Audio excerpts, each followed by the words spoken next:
There remains a slowness in the South. Easy, sunny, patriotic. But here in Winston-Salem's gently gentrifying downtown, this election has changed things, changed people. Just go inside this hipster barbershop. When you start talking politics, like, people get like mad.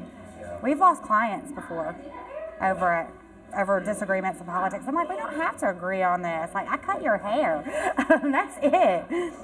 Roseanne Calabrito owns the Clubhouse Salon for Men. Beer and puppies welcome. Her clients, like Brian Swank, are feeling election stress.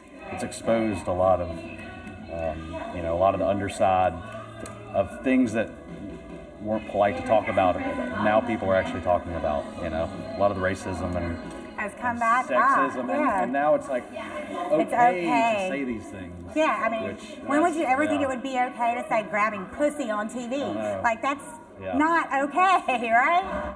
The tone is especially harsh in this battleground. North Carolina is one of the must-win swing states for Donald Trump. But nastiness isn't just affecting voters here.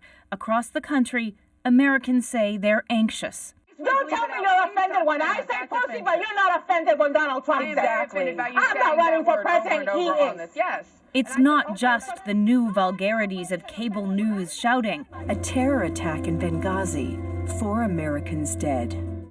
It's the 24-hour-a-day barrage of advertising. And you can tell them to go themselves. Months and months of it. And Clinton is the queen of corruption, never before. On television and streamed relentlessly on Twitter and Facebook. I'm Hillary Clinton, and I approve this message. I'm Donald Trump, and I approve this message. People can actually see a political advertisement and get mad, get angry.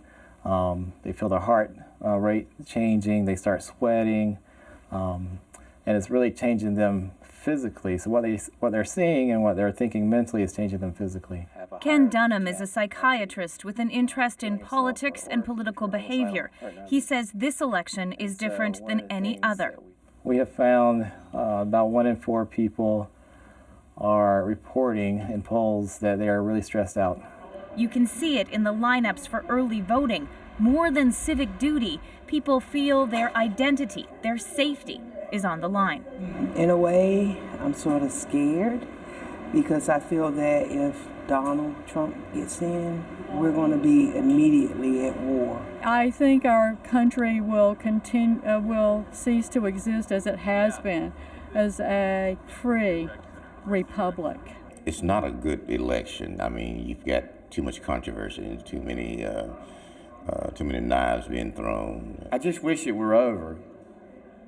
I'm tired of it, to be honest. I just really want it to be over. The voting will be over next Tuesday, but what happens next is far from certain. At worst, some Americans won't believe the election's result. At best, one party will win and control Congress, but that's unlikely. Deadlock is expected to continue. I think that's the part that's stressing people out because they don't know if it's going to be over. What's next is the talk at the barbershop. That's scary because you have just mentally unstable people with guns thinking now they have to fight the government, and that worries me. I have a feeling like somewhere like somebody will end up getting hurt or worse just because they think everything's been stolen from them. And that's the unusual part about all of this. No one really expects the deep divisions to heal anytime soon. The South, the country, divided, uneasy, on edge.